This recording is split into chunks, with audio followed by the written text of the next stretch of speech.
La busta era appoggiata sul bancone della cucina quando sono tornato a casa dal lavoro, proprio accanto alla bottiglia di champagne che lei aveva conservato per la cerimonia di laurea. Mia moglie mi ha consegnato le carte del divorzio lo stesso giorno in cui è diventata dottoressa. Non il giorno dopo, non una settimana dopo, esattamente lo stesso giorno. Mentre i suoi colleghi brindavano al suo successo nel ricevimento dell'ospedale, io stavo in cucina a fissare quei documenti legali che mettevano fine a 12 anni di matrimonio. Mi chiamo David Garrison. Ho 38 anni e ho passato l'ultimo decennio a lavorare come coordinatore logistico per una compagnia di spedizioni, facendo doppi turni e lavorando nei weekend così che mia moglie potesse concentrarsi sulla scuola di medicina senza preoccuparsi delle bollette. Ora si chiamava dottoressa Rebecca Garrison, anche se immagino che presto sarebbe tornata a essere dottoressa Rebecca Stone. Aveva lavorato duramente per quel titolo, senza dubbio. Ma non aveva lavorato per la famiglia che stava per gettare via come un giornale vecchio. La bottiglia di champagne sudava condensa sul piano in granito tatau che avevamo scelto insieme 5 anni prima. Quando eravamo ancora partner. Quando ancora dicevamo noi invece di io in ogni conversazione. David, devo farti firmare questi, disse Rebecca, senza guardarmi negli occhi. Indossava ancora il camice bianco dell'ospedale, quello con il suo nome ricamato in filo blu scuro. Dottoressa Rebecca Stone. Aveva insistito per mantenere il cognome da nubile a livello professionale. All'epoca pensavo fosse per la sua identità lavorativa. Ora capivo che era una strategia di uscita. Presi i documenti e li sfogliai senza leggerli davvero. Il gergo legale si confondeva su pagine evidentemente preparate settimane, forse mesi prima. Non era stata una decisione spontanea. Era calcolata, pianificata, cronometrata alla perfezione per la massima efficienza. Molto da dottoressa, in effetti. Quando li hai fatti preparare? Chiesi, mantenendo la voce calma. Lei giocherellava con lo stetoscopio, arrotolandolo intorno alle dita come faceva sempre quando era a disagio. Ha importanza. Per me sì. Rebecca sospirò. Quel tipo di sospiro esasperato che fai quando qualcuno ti fa domande inutili. 3 mesi fa. Stavo aspettando il momento giusto. 3 mesi.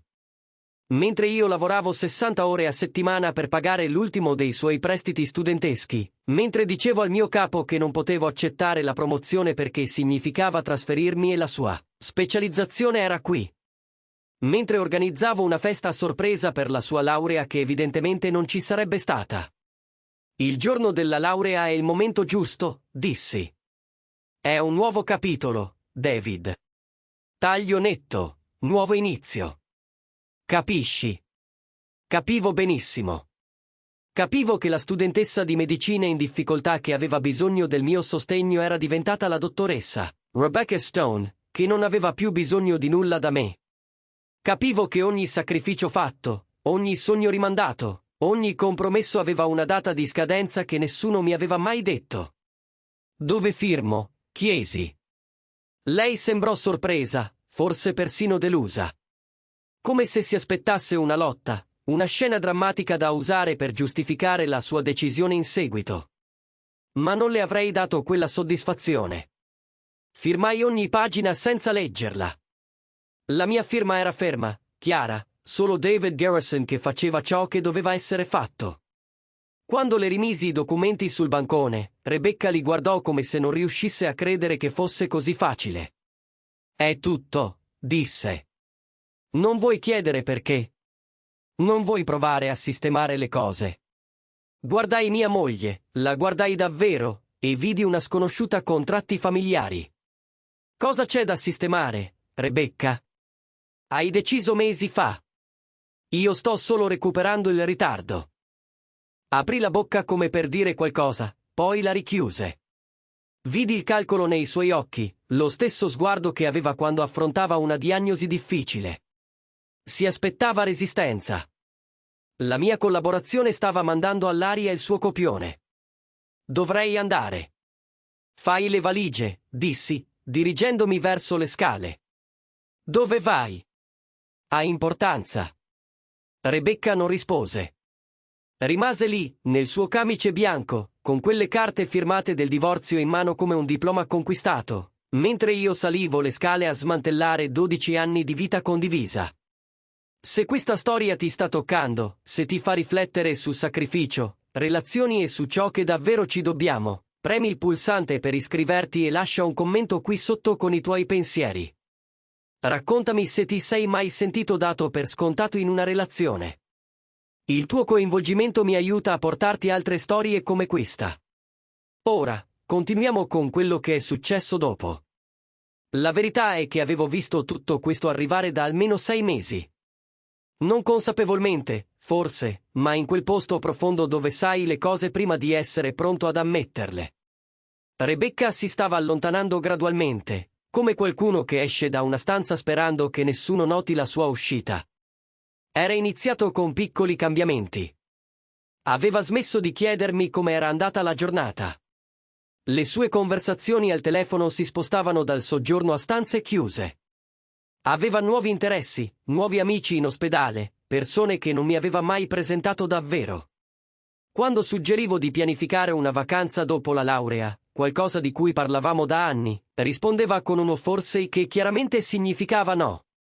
Il segnale più grande era il modo in cui parlava del futuro.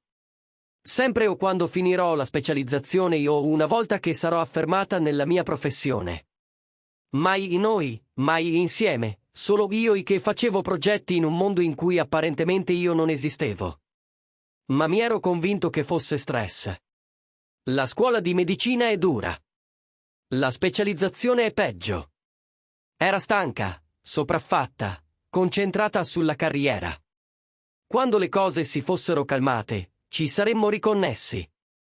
Questo mi dicevo mentre facevo ore extra per pagare le bollette, mentre cenavo da solo, mentre mi addormentavo sul divano aspettando che tornasse dall'ospedale.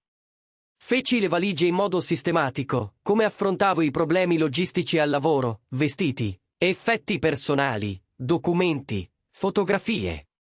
Lasciai tutto ciò che avevamo accumulato insieme, i mobili, le cose della cucina, le opere d'arte scelte alle fiere di strada. Lascia a lei le prove materiali del nostro matrimonio.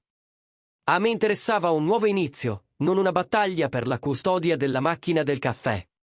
Il telefono squillò mentre impacchettavo i libri. Era Tyler, il mio migliore amico dai tempi dell'università. Era stato il mio testimone al matrimonio. Aveva visto tutta questa relazione fin dall'inizio. Ehi, com'è andata la laurea di Rebecca? Chiese. Movimentata, dissi. Mi ha dato le carte del divorzio. Silenzio, poi, e poi. Subito dopo la cerimonia. Le aveva già pronte. Molto efficiente. David, sto venendo da te. Non farlo. Me ne sto andando comunque. Ti chiamo più tardi. Dove vai? Non l'ho ancora deciso. Chiusi prima che potesse insistere. Tyler voleva solo il mio bene, ma non avevo voglia di compassione o consigli. Dovevo pensare, elaborare, capire cosa sarebbe venuto dopo in una vita che aveva appena visto crollare le sue fondamenta. Ci misi 3 ore a mettere tutto ciò che contava in scatole. Portai le scatole in macchina mentre Rebecca restava in cucina, probabilmente a chiamare sua madre o il suo avvocato, o forse quel dottore dell'ospedale con cui passava tanto tempo ultimamente. Il dottor Nathan Pierce, chirurgo toracico, divorziato, affascinante in quel modo da volpe argentata che faceva ridacchiare le infermiere. L'avevo incontrato 2 volte a eventi ospedalieri, e in entrambe le occasioni avevo avuto la netta impressione che conoscesse mia moglie meglio di me. Quando portai giù l'ultima scatola, Rebecca apparve sulla soglia. David, dovremmo parlare della logistica, della casa, dei conti, del calendario delle visite. Calendario delle visite, quasi risi. Rebecca, non abbiamo figli. Cosa dovrei visitare esattamente? Ebbe la decenza di sembrare imbarazzata. Volevo dire, sai, quando vuoi ritirare la posta o altro. Inoltre la mia posta. Tieni la casa. Tieni tutto. Non voglio niente di... Oh, non è pratico. Dobbiamo dividere i beni correttamente. Va bene. Il tuo avvocato può mandare i documenti. Firmo quello che vuoi, ma ora ho finito. Caricai l'ultima scatola in macchina e diedi un'ultima occhiata alla casa che avevamo comprato insieme quando Rebecca era al 3° anno di medicina. Eravamo così entusiasti quel giorno, parlavamo del futuro, di riempire quelle camere di bambini, di invecchiare insieme su quel portico davanti. Tutto finzione, evidentemente. Una storia che mi aveva lasciato credere finché non aveva più bisogno di me. David chiamò Rebecca dalla soglia mentre salivo in macchina. Spero tu sappia che non è personale. Accesi il motore e la guardai attraverso il parabrezza. Tutto nel matrimonio è personale, Rebecca. È questo il punto. Guidai via da quella casa, da quella vita, da quella versione di me che credeva che amore e sacrificio significassero qualcosa. Lo specchietto retrovisore mostrava Rebecca in piedi sulla soglia, già intenta a chiamare qualcuno, probabilmente il dottor Pierce, per dirgli che era finita. Il peso morto era stato tagliato via. Guidai per 3 ore prima di fermarmi in un parcheggio di un motel fuori dai confini della città. Il budget era di $49 a notte, il tipo di posto dove la moquette era più vecchia del mio matrimonio. Sarebbe andato bene per ora. Portai dentro le scatole, disimballai il necessario per funzionare e mi sedetti sul bordo del letto fissando il vuoto. Il telefono vibrò con messaggi. Tyler che chiedeva dove fossi. Mia madre che voleva sapere se a Rebecca era piaciuto il regalo di laurea che aveva mandato. Il mio capo che chiedeva se avevo ancora intenzione di venire lunedì. Spensi il telefono e mi stesi di nuovo sulla coperta ruvida del letto. Ascoltavo i suoni ovattati della televisione nella stanza accanto.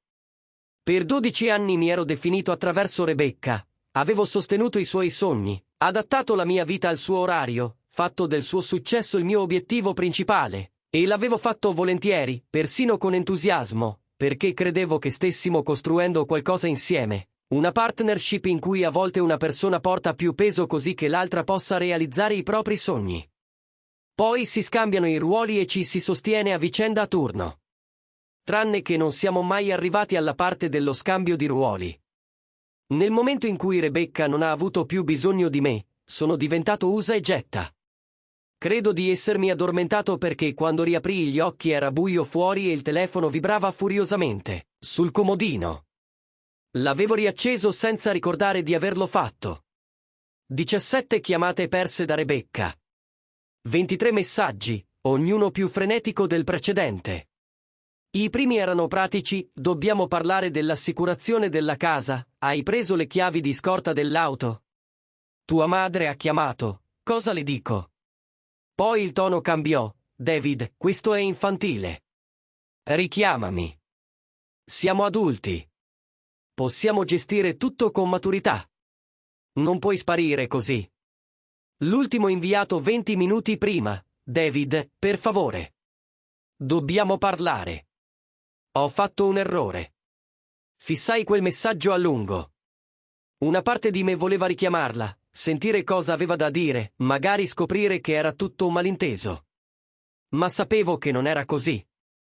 Rebecca non aveva fatto un errore. Aveva preso una decisione calcolata che non le serviva più ora che me ne ero andato davvero. Invece di supplicare per un'altra possibilità, spensi di nuovo il telefono e tornai a dormire. La mattina dopo mi svegliai con una chiarezza assoluta su cosa avrei fatto. Avevo rimandato la mia vita così a lungo da aver dimenticato di avere sogni che non ruotassero intorno al sostegno di Rebecca. La mia azienda di logistica cercava di promuovermi da 2 anni. La posizione era a Seattle, a gestire le operazioni della costa ovest, con un aumento significativo e vere responsabilità. L'avevo rifiutata perché la specializzazione di Rebecca era qui. Beh, la specializzazione di Rebecca era un suo problema adesso. Feci 3 telefonate. La prima al mio capo per accettare il posto a Seattle. La seconda a Tyler per chiedergli di vendere la mia macchina e spedirmi i soldi. La terza a un avvocato consigliatomi da Tyler, incaricandolo di gestire il divorzio senza che io dovessi essere presente fisicamente per nulla. A mezzogiorno avevo un biglietto aereo di sola andata per Seattle e un appartamento aziendale che mi aspettava. Al tramonto ero su un aereo a guardare la mia vecchia città scomparire sotto le nuvole. Seattle era fredda, piovosa e completamente priva di ricordi. L'azienda mi sistemò in un appartamento arredato in centro mentre cercavo una casa definitiva. Il lavoro era impegnativo, interessante. Tutto ciò che avevo voluto professionalmente ma avevo messo da parte per la carriera di Rebecca. Mi gettai nel lavoro con una concentrazione che si può avere solo quando non c'è nient'altro a competere per la tua attenzione. In 3 mesi avevo snellito le operazioni, tagliato i costi del 20% e guadagnato la reputazione di chi porta a termine le cose. Il mio capo mi definì la migliore decisione presa da anni. Lavoravo 60 ore a settimana, non perché dovevo, ma perché volevo. La sera esploravo la città, trovavo una palestra che mi piaceva, scoprivo caffè dove nessuno conosceva la mia storia. Mi stavo ricostruendo da zero e per la prima volta in più di un decennio il progetto era tutto mio. Tyler chiamava ogni settimana per sapere come stavo. Sei in forma, amico, disse in una delle nostre conversazioni. Più leggero. In qualche modo mi sento più leggero. Ammettei che è incredibile cosa succede quando non porti sulle spalle tutta la vita di qualcun altro. Rebecca ha chiesto di te. Cosa vuole sapere? Dove sei, principalmente? Se stai vedendo qualcuno, se stai bene, e cosa le hai detto? Che sto andando alla grande. L'ha fatta arrabbiare parecchio, in realtà. Sorrisi a quella cosa. Come va il divorzio? L'avvocato dice che è quasi finito. Non contesta nulla. Ha firmato tutti i documenti che il suo avvocato ha mandato. Avevi ragione a voler chiudere tutto in modo pulito. E la casa? L'ha tenuta lei e, secondo i social, ci vive il dottor Pierce adesso. Avrebbe dovuto farmi male, ma non fu così. O forse sì, ma non riuscivo più a sentirlo sotto tutti gli strati di nuova vita che avevo costruito. Bene per lei, dissi, e lo pensavo davvero. Potesse tenersi lui in casa e tutto il resto di quella vecchia vita. Sei davvero finito con lei, vero? Ero finito con lei nel momento in cui mi ha consegnato quei documenti, Tyler. Solo che non l'avevo ancora ammesso. Passarono 3 anni così. 3 anni a costruire una carriera, esplorare una nuova città, diventare qualcuno che avevo dimenticato esistesse sotto tutti quegli anni da marito di Rebecca. Uscivo con qualcuno ogni tanto, niente di serio, per lo più per ricordarmi come si parla con una donna senza il peso di un matrimonio fallito su ogni conversazione. Feci nuove amicizie tramite il lavoro, la palestra, una lega di baseball amatoriale a cui mi iscrissi d'impulso. Amicizie normali basate su interessi comuni, non sull'essere il coniuge che si presenta agli eventi della scuola di medicina e fa conversazioni superficiali con altri coniugi. Il divorzio fu ufficializzato 6 mesi dopo la mia partenza.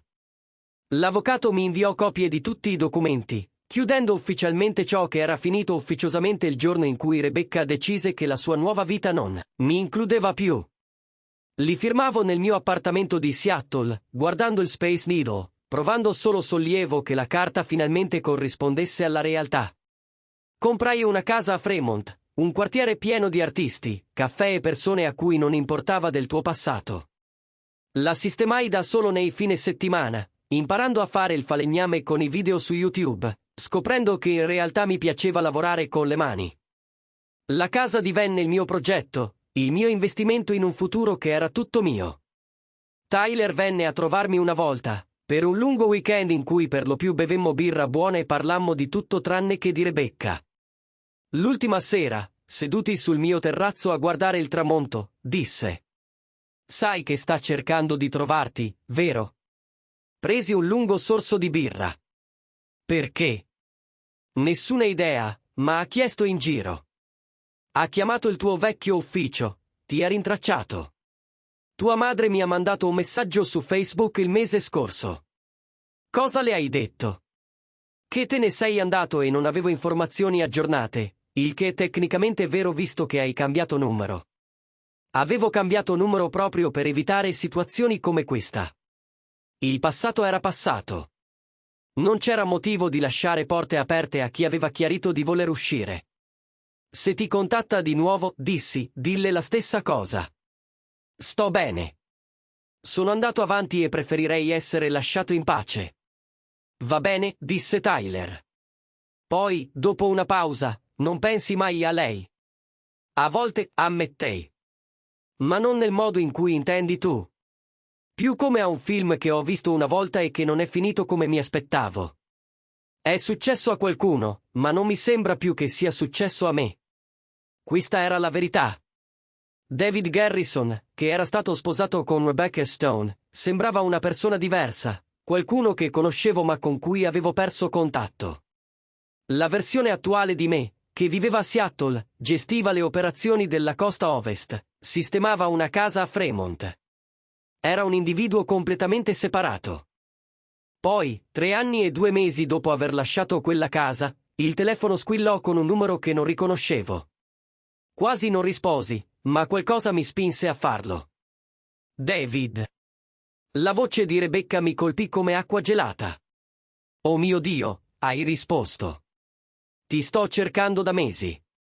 Perché hai cambiato numero? Perché sei sparito del tutto?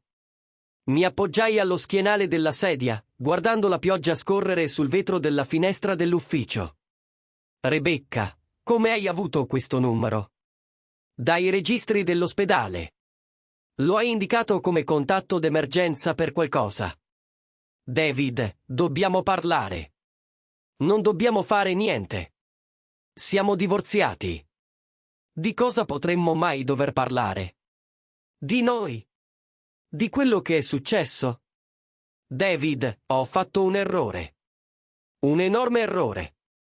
Avevo immaginato questa conversazione 1000 volte nel primo anno dopo la partenza.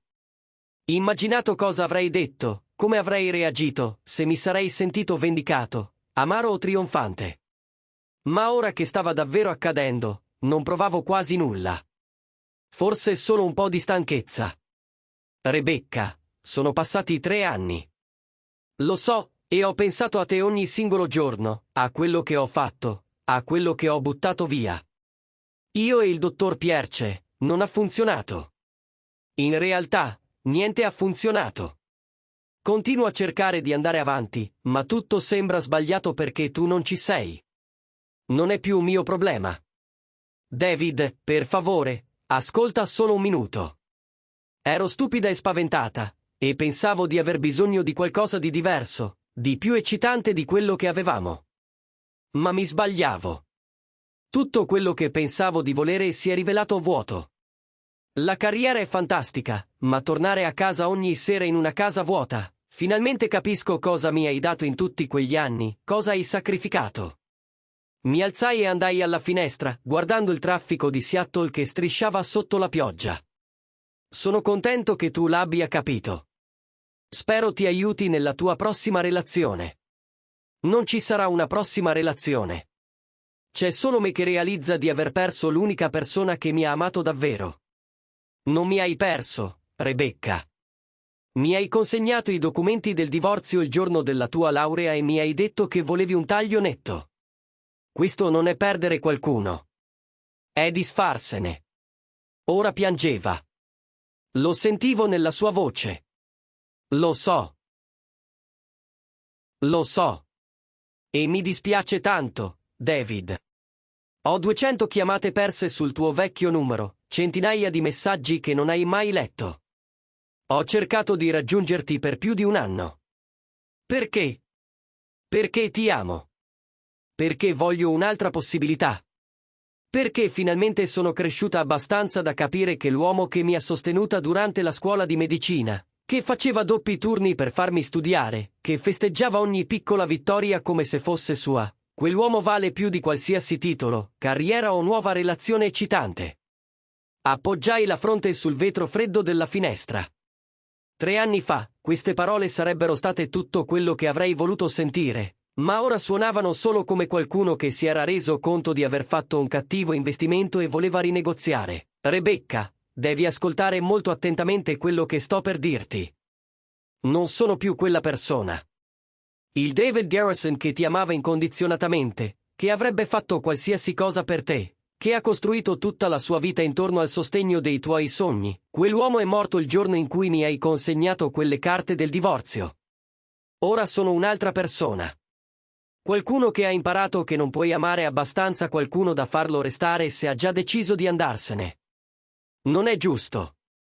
Giusto? Quasi risi. Giusto sarebbe stato avere questa conversazione prima che tu chiedessi il divorzio. Giusto sarebbe stato dirmi che eri infelice invece di pianificare la tua uscita per 3 mesi.